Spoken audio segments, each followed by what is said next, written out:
Good morning. I want to welcome everybody to our Power of Youth series. This is our third week. Today's topic is what drug is more addictive. My name is Teresa DeWild. I'm a program specialist with Mothers Against Drunk Driving. And our special guest that we have today is Lieutenant Victor Tyson. He's the traffic commander for Pooler Police Department. If at any time during a presentation today that you guys have questions, we have a chat box that's available, or you guys can just, let us know what questions you have, and we'll be more than happy to answer them as we go along. Also, throughout our presentation today, we're going to have poll questions that will pop up on your screen. Watching the thing Tyson did to see how we did. And we welcome you guys to answer those questions as we go along. This is episode that he did, so I'm just waiting to see. Looking to see how he did. Can we go ahead and have everybody mute as we go along, though, please, too? Philip's gonna You mute. The fee schedule is somewhere in the ordinances. He's gonna look at it, see what we can do. In the ordinances? What ordinances? Okay, so for our plan throughout the presentation today, in the open records, so it's the fee schedule. Hey, Georgia. Let me see if I can call it. Mandated somewhere. we're going to start our program. We'll start off with our quick BAM mission, and then we'll go through our different slides. We're going to try to keep it at about 30 to 45 minutes. MAD's mission is to end drunk driving, fight drug driving, support the victims of this violent crime, and to prevent underage drinking. In this particular presentation, why MAD is concerned with underage drinking, because we always have that mission of drunk driving, but we want to start at the bottom and prevention tips to those that are underage, because if we can get those tips out, the younger that the teens and youth are, then we can prevent the process at the end of the drunk driving and drunk driving deaths and injuries that occur later on. So for those of you that are underage, we want to try and give you the perspective of, if you get involved with underage or you start drinking, we want you to ask yourself, where do you see yourself in 10 years? Because you're going to have goals that you set for yourself. So if you start drinking or start doing drugs, what happens, tonight, the bad things that could happen, or something that could happen, next week, next month, next year, or within 10 years, what is going to happen to the goals that you have set forth for yourself. Hello? How getting involved with alcohol or other drugs could impact to where you want to be. How is that going to interrupt with the goals that you have, and what situations might come up or have already come up that would get in the way of those goals that you have. So like I said, throughout this presentation, we're going to have pop quiz questions that are going to come up. And we definitely encourage you to answer those questions. You'll see the little polls that'll pop up on your screen. And we want you guys to answer those questions because we want to see what you know before and then what you're going to learn after our presentation. So before we get started, we want to make sure that you understand the definitions of, drug and alcohol. So, the definition of a drug is, a medicine or other substance which has a psychological effect when ingested or otherwise introduced into the body. And there's a few little examples at the bottom. Some of them obviously may not be considered an actual, drug, like chocolate or food or coffee. And then addiction, the fact or condition of being addicted to a particular substance, thing, or activity. Again, little examples at the bottom. You have medication that is given to you by a doctor. Some people have an addiction to coffee. And then alcohol, of course, and then again, an addiction to food. It is an addiction, not necessarily one that could, have an extreme adverse effect, but it does present problems, later in the future. And then this will be our first pop-up question that we have. So what do you think would be considered addictive?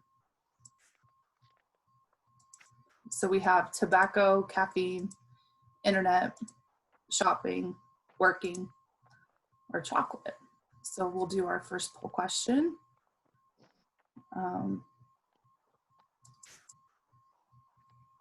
Actually, I forgot to do this one, so we'll do this one first. I kind of want to see how many people we have in our group and what their age ranges are. So if you guys could answer this for me real quick, and to see who we all have in our group.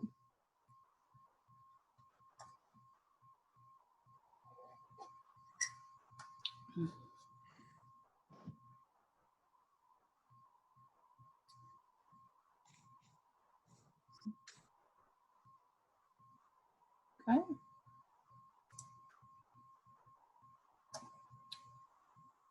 So we have mostly, you know, older people that are in our group. We don't have a lot that are considered, you know, way young, but that's cool. So we'll do the answer to this next one. So which one do you think would be considered an addictive property on this one? So it'd be A, B, C, D, E, or F.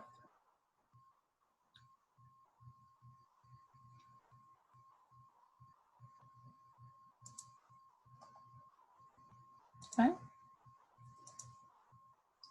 You guys actually did pretty good. But yeah, it is true. Actually, they all are. A lot of people have a tendency to think that, you know, it actually has to be like an illegal substance to be considered addictive.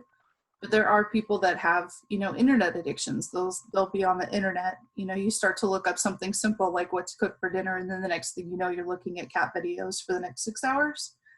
And the same with working addictions. Those can lead to severe things like having stress or heart attacks, strokes, and chocolate may not be like a horrible thing. You know, every person needs a chocolate bar every once in a while, but if you're constantly eating food all the time, again, it can have severe adverse effects, again, like, you know, high levels of stress, anxiety that could lead to, again, strokes or heart attacks.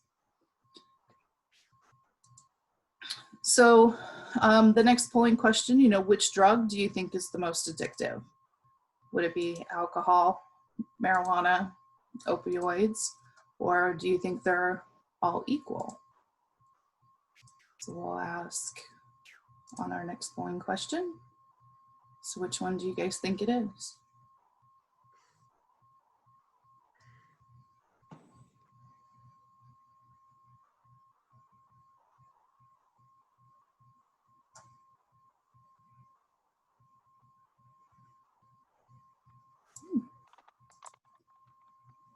So we kind of have a little outlier here.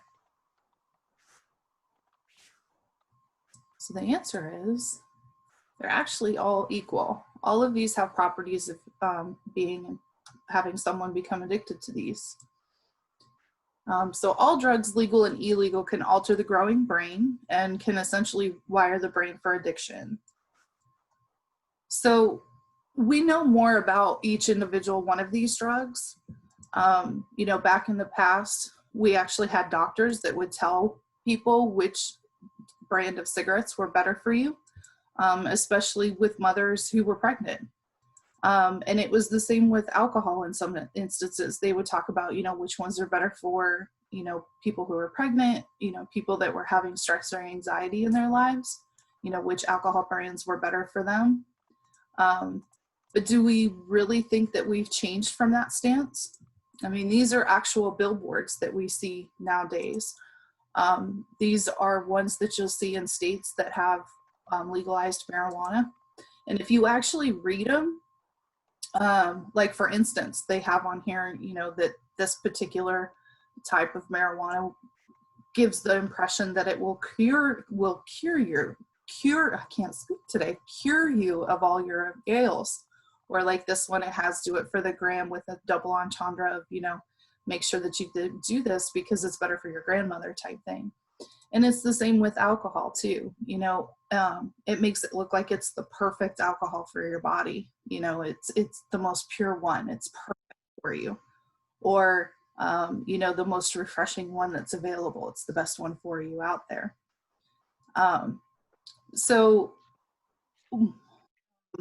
we'll talk about a little bit here about, you know, what types of things happen to you and happen to your body when you initially introduce alcohol into your system. So it will start to lower your inhibitions, you know, leading to poor social judgment. You'll have trouble concentrating, loss of coordination, loss of critical judgment, mood swings. The more that you introduce into your system, it could cause vomiting or even passing out. And then you have your different drug types. So narcotics, which would be your opioids, Xanax, pain medication, heroin, etc. This will cause dizziness, disorientation, muscle weakness, lethargy, slurred speech and stuttering, blurred and altered double vision. Is there anything that you wanted to add to this also, Lieutenant Tyson? Yeah, so what we're going to start talking about here in just a minute, we're going to get into different, what we call categories of drugs. In a DUI sense, in a police officer sense, when we categorize drugs, we categorize them based on the properties that they have that are similar, or the reactions that they that are introduced into the body that are similar to each other. So this first category that we're going to talk about here, this narcotics, the opioids, and your pain relievers and medications, they all have this sort of similar reaction to the body they call similar things. Also want to talk about homeostasis. So the human body operates in what we call a level of homeostasis, which basically means that all the salts, sugars, hormones, water in your body, it's all at a pretty much even keel, it's at an even state. And what happens is when you start introducing drugs, they alter that level of homeostasis in the body. So they cause a prescribed reaction. Think about pain medication. Okay, you get involved in a crash, you get involved in an accident, and your doctor prescribes you a pain medication to help you with the pain from the crash. Well, it's addictive if you're not careful, but the prescribed reaction is what the doctors want. They want that pain to go away. And so you start seeing lethargy and a little bit of slurred speech and some of these different types of drugs, because that's what they're doing. They're combating what is prescribed. The other thing is also too, we'll talk about ways of ingestion. You know, when we talk about what happens when drugs are introduced in the body, a lot of it's how they're introduced into the body. You know, different drugs, you know, we take them orally, like as a pill form. They can be injected, they can be smoked. And so when it comes to a DUI sense and police officer sense, that's a lot of things that we're looking for too. We want to see, you know, how are people taking these drugs? You know, generally a prescribed drug is taken in a pill. But as we see on this slide here, what we're going to talk about stimulants here, your methamphetamine, Ritalin, and Adderall. Now, Ritalin and Adderall are specific in nature. We call them stimulants. What they're designed to do is raise the body up and actually increase the level of the body, and your body is supposed to bring it back down, is getting to that homeostasis again. So we get mood swings and paranoia and this manic behavior. If you're taking too much of it, what happens when you become addicted to it and you start taking these drugs outside of their normal prescribed, these are the things that you start to see: dizziness, your increased anxiety, mood swings and crazy behaviors, and even paranoia. It can really alter the mind. Tremors and body shakes, that's another one too. Hallucinogens. This is one you'll commonly hear: Molly, LSD, PCP. These drugs are specifically designed to, we like to say, see pink elephants. That's one thing that we say. So sensory perception, the really bizarre behavior is going to increase the body temperature, your mood swings, your emotional responses. These drugs specifically, they alter the perception of your body, be able to see things and hear things at the same time. You may hear the color blue, or you may start to see sounds. These are the specific things that these drugs do. Now, these are not really prescribed drugs a whole lot. You won't see a lot of prescribed drugs into the human, that doctors will describe for this. But these are mostly more your illicit drugs, the drugs that are illegal in nature just to even have. And after emotional responses, the overreaction of environmental responses. You also see your uncoordinated movements with these drugs a little bit more too. All right, so let's talk about a very popular category here. Cannabis, what we call marijuana. So when you get addicted to marijuana, or when you smoke way too much marijuana, you start seeing hallucinations, extreme paranoia, and it will increase the anxiety some. But the big thing about marijuana, it alters your sense of time, impairs your judgment. It can slow your reaction time, and the memory and the ability of the body to be able to make decisions. So when we talk about, especially in a DUI sense, if you want to compare it to alcohol, see, alcohol actually slows the person down. It slows down that perception reaction time is what we call it. Marijuana not only just slows it down, but marijuana just inhibits your body's ability to be able to do two things at one time. So it can be really dangerous when you're behind the wheel. And even if you're not behind the wheel, if you're doing some increased activity and you're under the influence of especially marijuana, it can prevent you to be able to, make good choices. All right, this study here is what I wanted to go over specifically. All right, this study was done in 2017, and basically what they did was they polled millions of people. The full study is about 124 pages long, and you can, if you have some downtime, you can try to read it and figure out how they did it. But so these millions of people that they polled, and this specific slide specifically, is what we call psychotherapeutic use. So what happens when I said earlier about doctors, how they prescribe drugs or looking for specific effects in drugs. A lot of these drugs that are prescribed are pain relievers, tranquilizers, stimulants. Your Adderall and your Ritalin that we talked about earlier is a stimulant, and your sedatives. So these are your common prescribed drugs from doctors, and what they're looking for is a psychotherapeutic dose. They want to see a certain effect in the body in that person. So what we're looking at here is your psychotherapeutic misuse. So this is the number of people who reported that they misused the drug in the past 30 days. Now, one thing I want everybody to remember, this is what people reported they misused. So if someone's misusing a drug, they're not using it according to guidelines and protocol. So there's potential for some other things there. But what you got to remember is, one, the number of people that don't want to say that they used it improperly. So 6.2 million people on this graph here use drugs improperly that were probably prescribed to them illegally, which means is when you're misusing a drug improperly, you're getting addicted to it. You're going out and you're driving while you're beyond the psychotherapeutic use. And what happens is you start making bad behaviors, you start making bad judgment calls and bad decisions. Pain relievers is the most common one at 3.3 million people. Pain relievers, again, this is one of the drugs. Say if you get in an accident, get to a bad crash or something, the doctor prescribes you a pain reliever for. And we're looking at really strong pain relievers, not just Tylenol or ibuprofen here. We're looking at a specific opiate-based pain reliever in this drug category here. So this is a lot of people. And when I read the study, this study that they track alcohol use, tobacco use, illicit drug use. This is just one slide I wanted to go over because think about how many people out there that are using it that aren't even reporting it. That's a lot of people.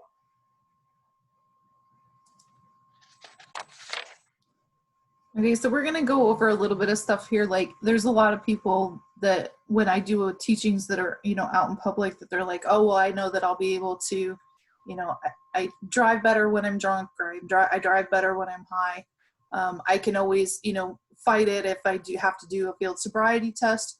Well, there are certain things that your body does that you have no control over whatsoever when you're under the influence of alcohol or drugs.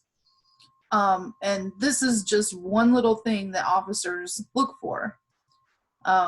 So this is something that I wanted Lieutenant Tyson to talk about. Okay, so one of the first things when we do field sobriety, and it is called horizontal gaze nystagmus test, and we look for this gaze nystagmus. As Teresa said, this is involuntary. This is not something that you can control. This is not something that you can practice at home. Basically what happens is the eyes jerk, they almost bounce. If you think of windshield wipers going back and forth in your windshield and a dry windshield, think of how they bounce. Well, that's what your eyes do. when you're under the influence of certain drug categories, and alcohol is one of them, the eyes will basically bounce in your head as you're moving from side to side. And that produces what we call HGN. That's one of the things that we look for. VGN, you see at the bottom, is what we call vertical gaze nystagmus. If you drink a whole lot, or if you're under a heavy dose of that drug that you're not used to, your eyes will bounce up and down. And there's a specific set, ways that we have to determine HGN and VGN. There's a lot of questions that we have to ask to make sure that your body is displaying this HGN or VGN specifically from alcohol or drugs. It's not something else. But this is not something like Teresa, that you can control. It's completely involuntary. And when we see it out there on the street, it doesn't know how many times you practice walk and turn or one leg stand. This is something that we look for, and it's very scientifically proven. So it helps us out a lot to be able to take impaired drivers off the street. So these are some pictures of that you'll be able to see, and these always creep me out when I see them. But these are things like your eyes will automatically give you away. So depending on what, drug or alcohol or whatever that you're on, your eyes will give it away. These are things that you cannot control. Like, you can't sit in a mirror and try to say, okay, I know that I'm under the influence of, whatever drug. Okay, eyes, don't tell anybody, don't give it away. Yeah. And this slide here, if you look on the left picture of the really, really large people, and you see on the right when they're really small people, well, different categories of drugs will do this to the eye as well. And as we're doing field supply, this is something that we look for. The eyes, the pupil opens and closes, in accordance with the light conditions that you're around. Well, if they deviate from those light positions, well, then we know that there could be a drug on board. I mean, normally don't see someone of people that's that large, even at midnight or dark. It's never that large. And in the daytime, even the bright sun, the people on the right, it's so small that we know that there's a drug that's specifically making that people do that.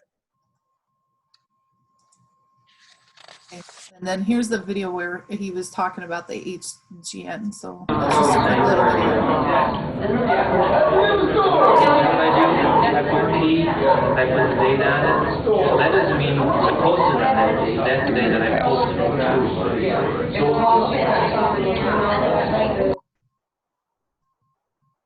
All right, you see how the eye did not track smoothly as it went from side to side, and that's one of the things that we look for.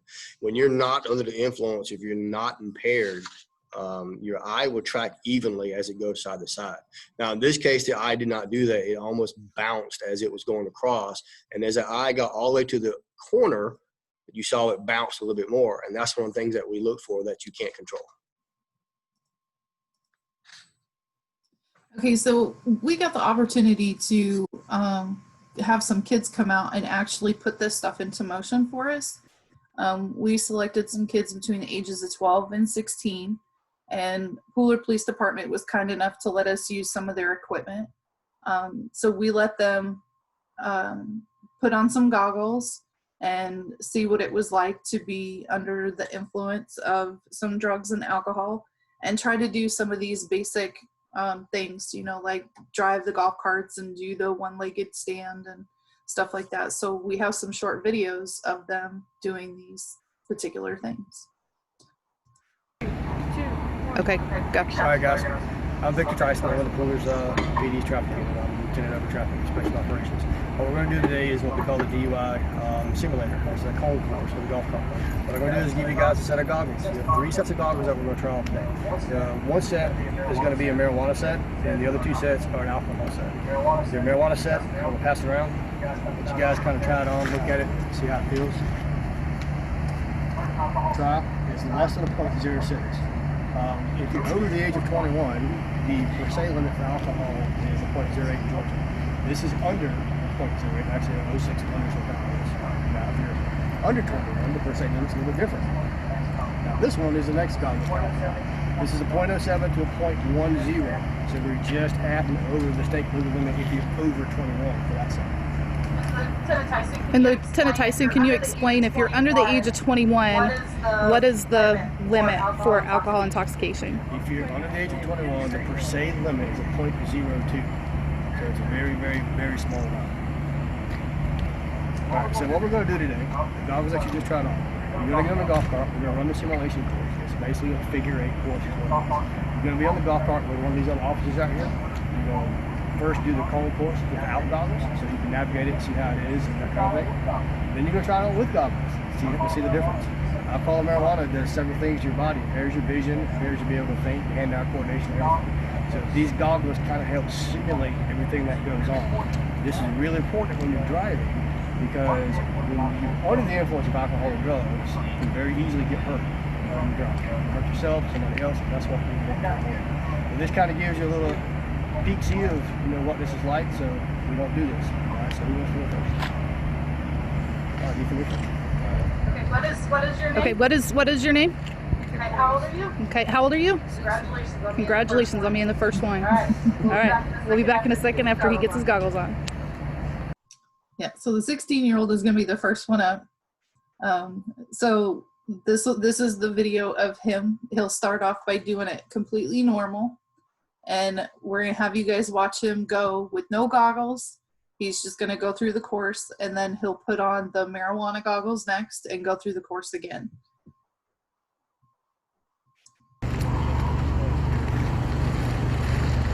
Okay, so he's going through the course now. No goggles. Just so he knows where he needs to go.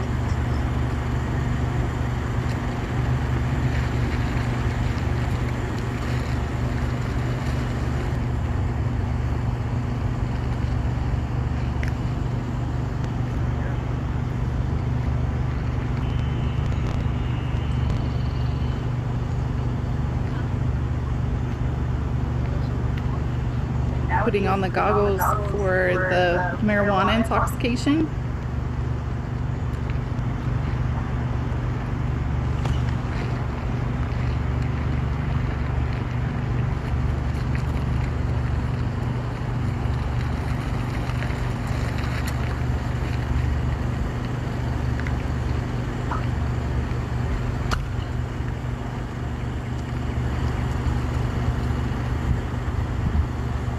Oh, sorry.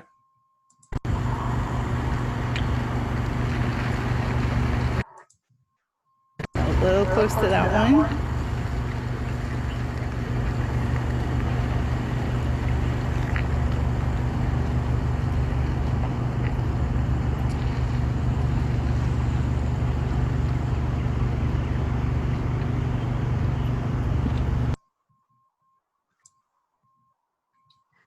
I didn't do anything.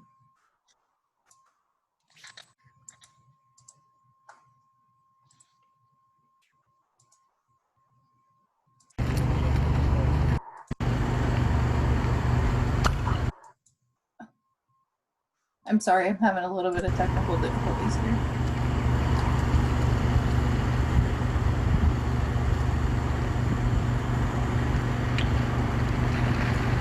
A little close to that one.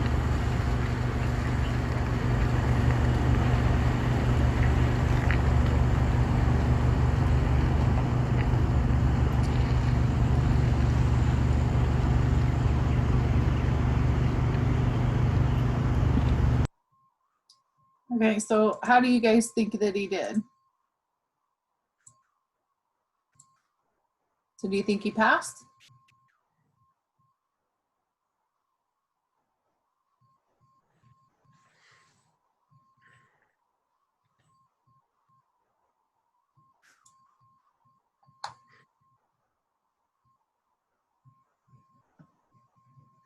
Yes.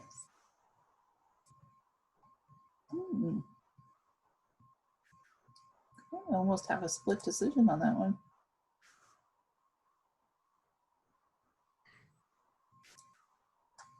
So what was it, Lieutenant Tyson? Did he pass or did he fail? Oh, he did not pass. Do you remember what his time difference was? On this one, it was like 12 seconds. Yeah, so it took him a lot longer to complete the course as he was wearing the marijuana goggles, and he sideswiped one of the cones.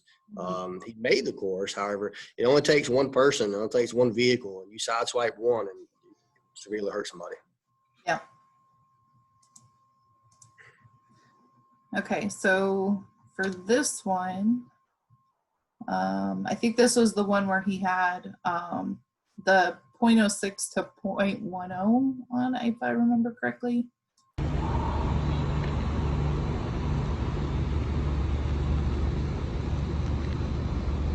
And this one was not Nathan, this was Jax.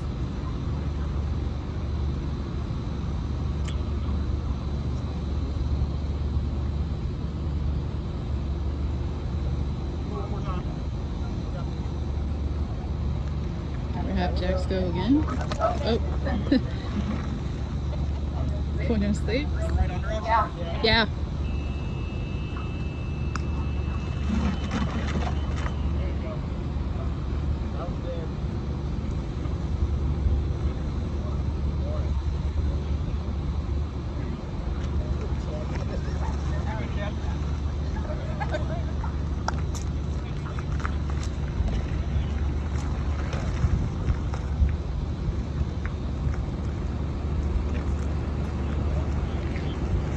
Oh, heard the second one.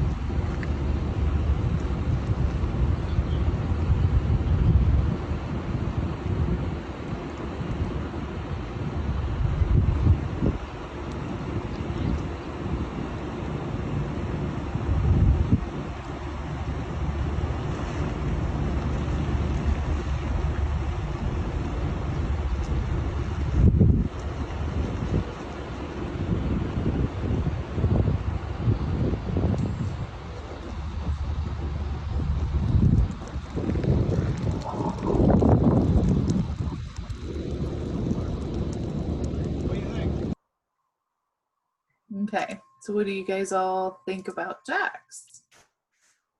Do you think he passed?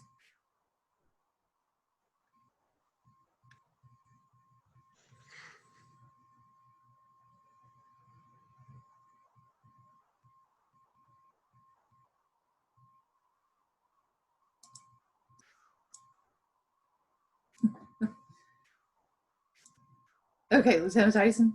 All right, so on that one, as soon as they put their goggles on, he immediately ran over the first cone.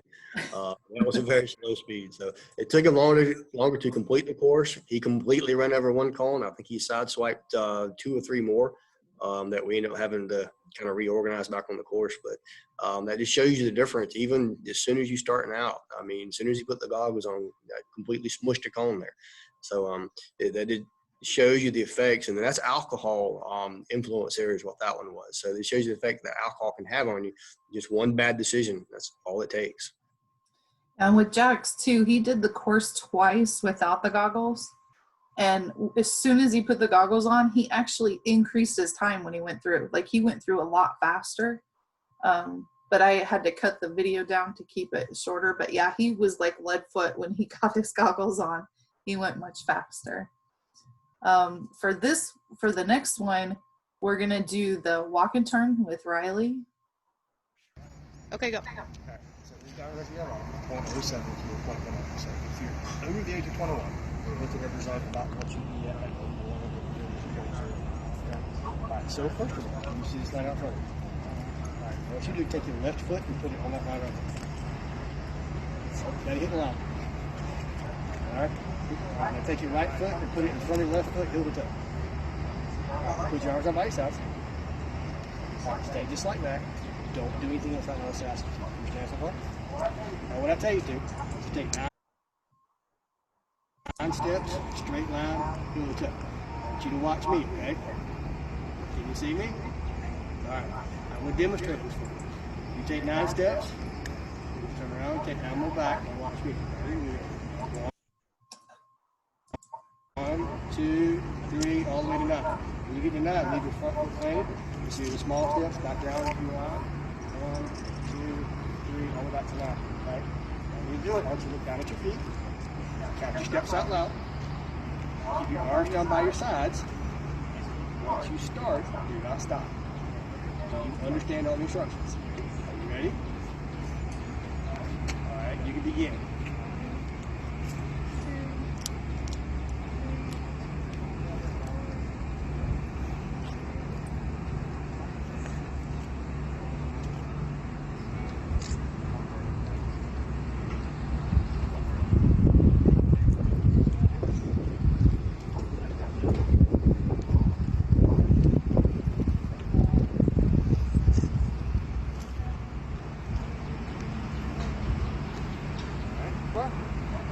face me. Just keep doing like this. So on the right side.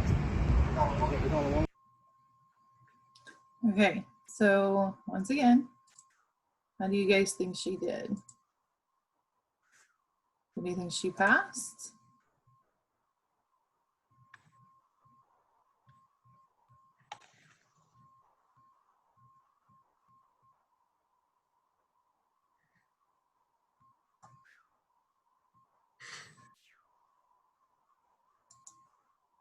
No, we got a unanimous on that one. So what were the things that you were looking for on this one, Lieutenant Tyson? So when we put Riley through this, she had the chance to do that field sobriety, all the field sobriety tests without goggles and then with goggles. So there are a certain set of clues and indicators that we look for somebody that's under the influence of alcohol and drugs. And she exhibited a lot of them. As you saw, whenever she was originally placing her feet heel to toe, when she was just standing still, she had a hard time doing that. She couldn't place her feet together. She was raising her arms. She missed heel to toe in a lot of steps. So one of the things that you'll see, especially with alcohol, that impairs your balance and your hand-eye coordination. Well, that was a relatively low set of goggles for a BAC impairment that she had on, and you can see at just how low the alcohol level was at that level, and how many indicators and clues that she exhibited. And that was very typical for someone that we see out on the street that we identify as DUI. They exhibit a lot of the same exact things. So unfortunately, she'd have been taken a ride that night. And this one is Jackie. She's going to be doing the one-legged stand on this one. When you do this, you raise the inner foot. You're choosing which one is the most comfortable. You raise your foot about 6 inches off the ground. Keep your foot flat parallel to the ground. Keep your arms out by your sides and your legs straight. And count right till I tell you to stop. Do it just like this right here. 1,001, 1,002, 1,003, 1,004. 5, 6, just keep going until I say stop, okay? See my foot's flat parallel to the ground at 6 inches. Alright, ground that foot, just keep going after you stop. Arms down by your sides. Any questions? Alright, I got a timer. You ready? Put your foot down, we don't go yet. Alright, you ready? Alright, go.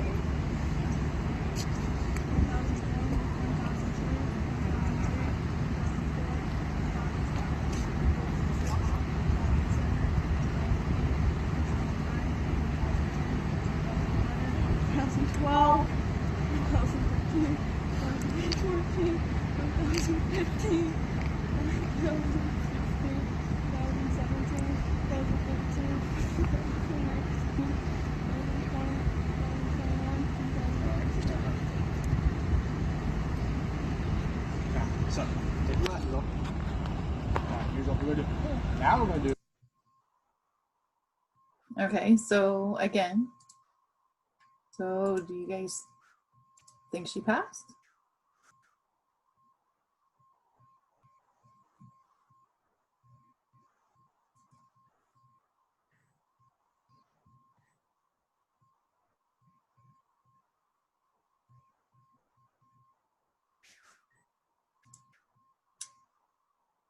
Cool, resounding no. Now, again, we did go through these afterwards so the kids could know, what had happened, the good and the bad, but I'll let you explain it. What were the key things you were looking for on this one? So again, just like the walk and turn, we do the one leg stand, there's a specific set of clues and indicators that we look for. As you saw, when she first raised her foot, she immediately placed it back down. Once she got halfway through the process, she was swaying all over the place, raising her arms for balance. She was really having trouble doing all that. So again, that's typically what we see on someone that is that we get on the street that's impaired, that we have taken in for a DUI. And if I remember right, again, those are actually a relatively low blood alcohol content goggles as well. So that was a really low content. But again, that's something that we see that's very common. All those, what you see that she demonstrated, those indicators, that's something that we see on the street. So she did not pass. She wasn't even close. No. And she had the opportunity as well to do that with and without goggles. So she was obviously much worse with the goggles, and so she was impaired that as well with the goggles. And wasn't there something too with both of these? Because I know Riley had done the one-legged stand too, with the timing in which they count. Like, wasn't their timing like way off as well? Like, it was almost twice as long when they had the goggles on. Yeah, so it's a timed with the one leg stance. It's a timed evaluation. So it's a 30. You have to do it for 30 seconds, and you stand on the foot. So typically, someone who's not impaired will generally almost always count to right around 1,030, just 30 seconds. But when your mind is trying to process having to raise your foot, keep your arms down, be still and stand still, and count at the same time while you're impaired, your mind sometimes forgets to count, like it normally would. So a lot of times, people won't make it to 1,020, 1,018, and she was way off as well. I don't remember what she counted to, but it was nowhere even near 1,030. Yeah, it was just kind of interesting to watch the kids. It was pretty interesting. Yeah. So while we're talking about addiction, a lot of times you had said in the field that there's more poly use nowadays than what there was in the past. Usually when when you pull someone over for DUI, that it's not just alcohol, or it's not just drugs that you're looking for anymore. So I wanted to ask our participants, what they think poly use is.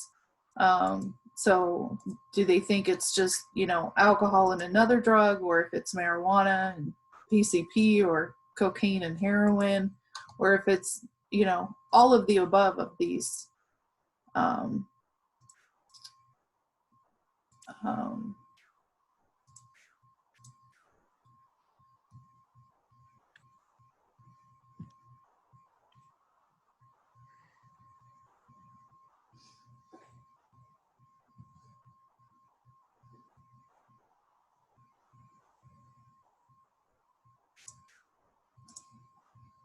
Okay, so kind of split decision again on this one.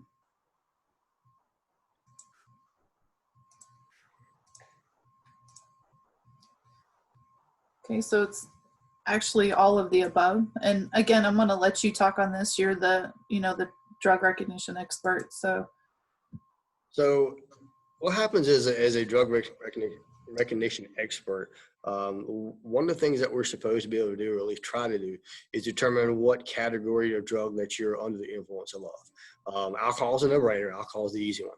It's all the other ones that you can't see, that you can't smell, and that's a lot harder. PCP is harder, obviously cocaine and heroin. You don't really smell those like you do alcohol or like you do marijuana. A lot of times what we're finding now, though, in today's world, is that people don't just drink alcohol. They drink alcohol and they smoke marijuana, or they'll do cocaine and heroin, or some other drug, some other category of drug.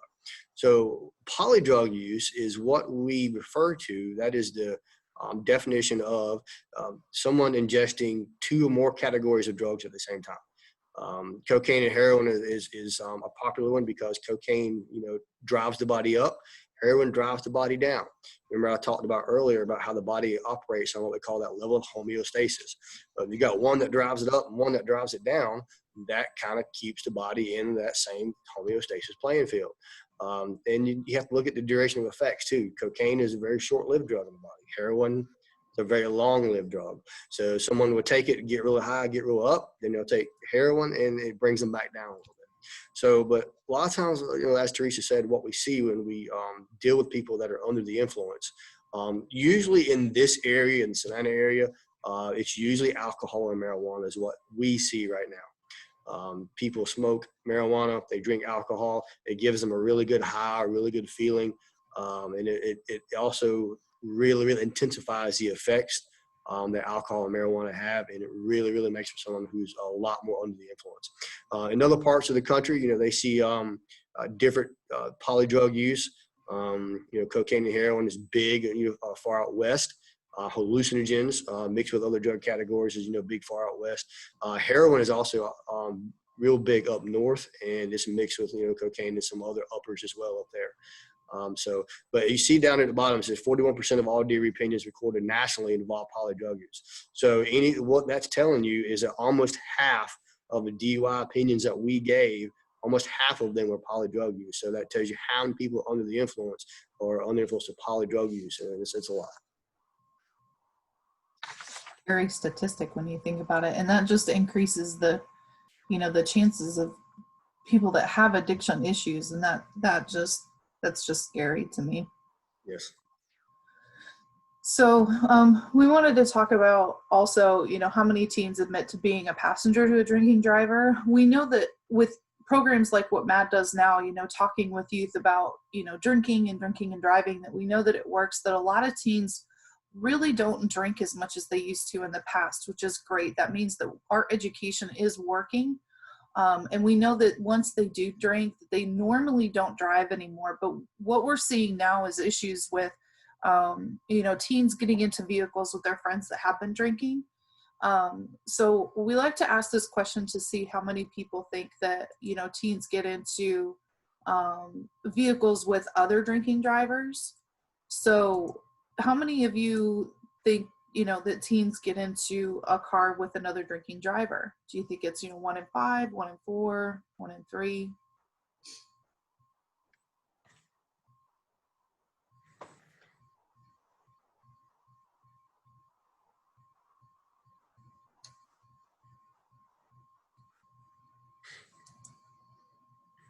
And it's pretty spread out across the board.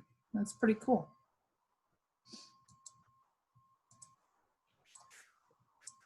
Okay, the answer is 1 in 3. That's a pretty high statistic. So on this graph here, you want to make sure that you as, a teen or, someone who is underage, that when you look at this graph, about 1/3 of people who are under the age are part of the underage drinking related deaths. But if you look, that 2/3 are actually having a fatality for underage drinking, which is a lot greater than the chances of being in a drunk driving crash or an alcohol related crash. So you have all the other statistics that are related to underage drinking deaths. So you have homicides, suicides, other poisoning, alcohol poisoning, and thereon. So taking away the keys from someone who has been drinking doesn't necessarily take away the risks. So we wanted to talk about that also.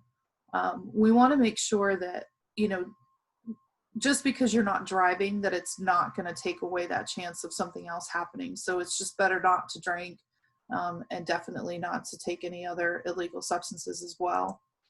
And if you're not the one that is drinking, we want to give you other options to help someone that you may know that has a drug or alcohol problem. You want to always watch out for your friends, because not always are they going to listen to people like myself or Lieutenant Tyson or another adult that's in your life. They're more likely to listen to you. So, always talk to them about how you feel if you're worried that they have a drug or alcohol problem, and show that, you have concern for them and that you're just watching out for their well-being. Have some local resources that that might be available in the area. We have tons of them here in Savannah. I know there's a lot up in Atlanta. There's lots in Macon, Augusta. We have tons of resources throughout the state. And you can always talk to another trusted adult in your life. It doesn't necessarily have to be your parents, grandparents. There's always counselors available. And we have a national hotline here that you can write down, 1-800-662-HELP. And you can also text HOME to 741-741, and they can always show you local resources available. And invite them to things that you do that don't involve alcohol or drugs. And we want to point out the different signs of alcohol poisoning, because a lot of times people don't know what they are. They might just think the person is just trying to sleep it off when it could be something a lot more serious. So if you notice someone is vomiting, that's definitely one of the first signs of someone having too much alcohol in your system, because your body is saying, okay, this is way too much. I need to get it out. If they're having problems breathing, that's another one. Pale, cold, and clammy skin, definitely one. And then, of course, if they've passed out, that is one that you definitely need to take serious. You need to call 911. I do lots of speaking engagements across all of coastal Georgia. And a lot of times the youth are always afraid to call because they're afraid they're going to get in trouble. So I want to make sure to let everybody know that, and this one, when I was talking with Lieutenant Tyson before, it kind of made him laugh because he was like, yeah, it's true. If you call 911 and you are seriously worried about your friend having, you know, alcohol poisoning or they've drank too much, he cannot arrest you for that. You know, he's more worried about making sure that that person is taken care of, and you are truly trying to make sure that you're helping them. They cannot arrest you for that because you're trying to do the right thing. They want to make sure that that person is taken care of, and they want to make sure that that person is all right just as much as you do. So don't be afraid to call 911. You would much rather call 911 and get help than not get help and have something more serious happen in the long run. Because he would much rather have to call that parent and say, listen, you know, the kids, you know, did something wrong, but they're in the hospital, they're going to be okay, you need to go here, rather than him have to go to that house and give them the worst news possible.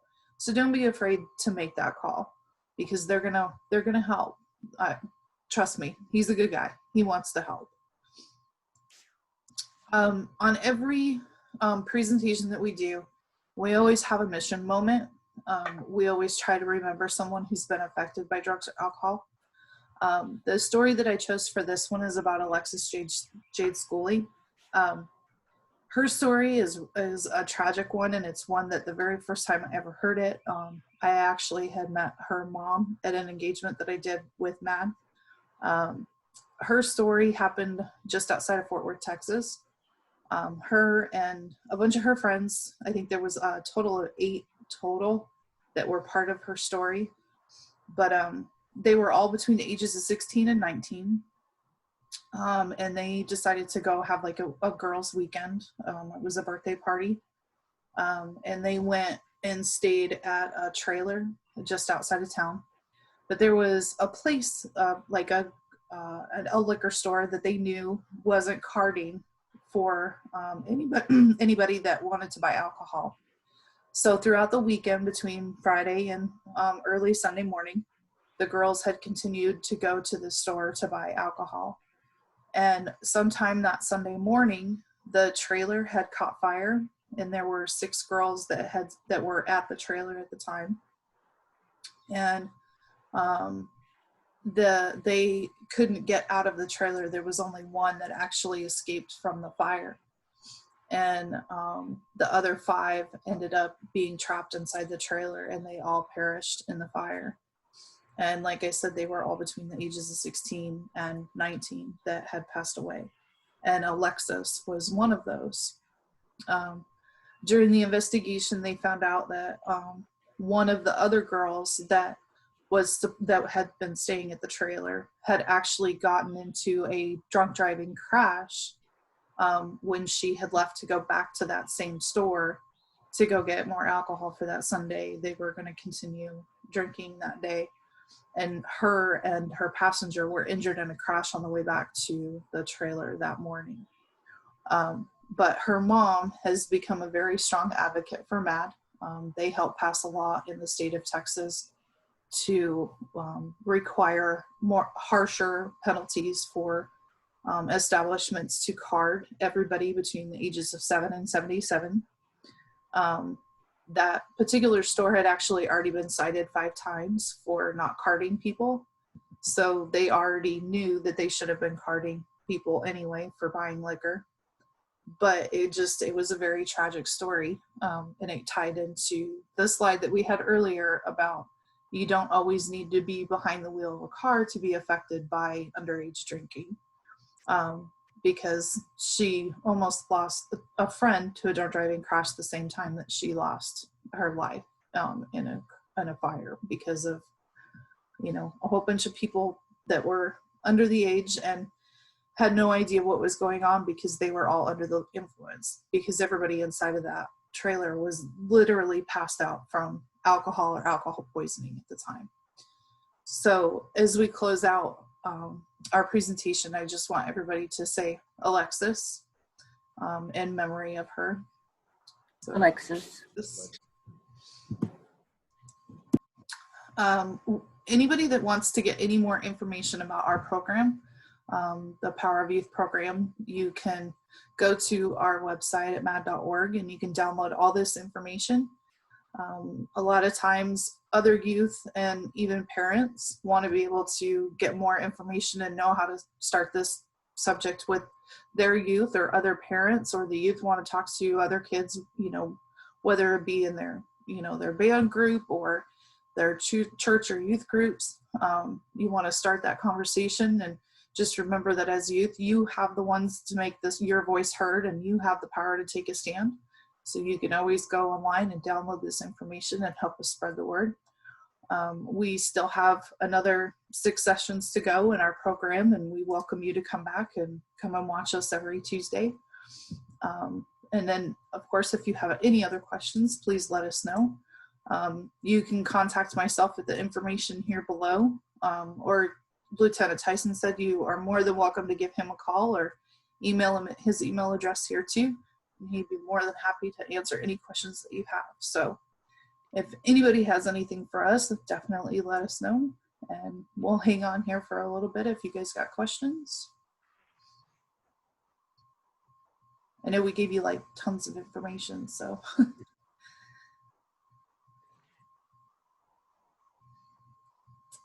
Anybody? Okay, here, I'll do this. I'll stop the record so you don't have to have your stuff recording.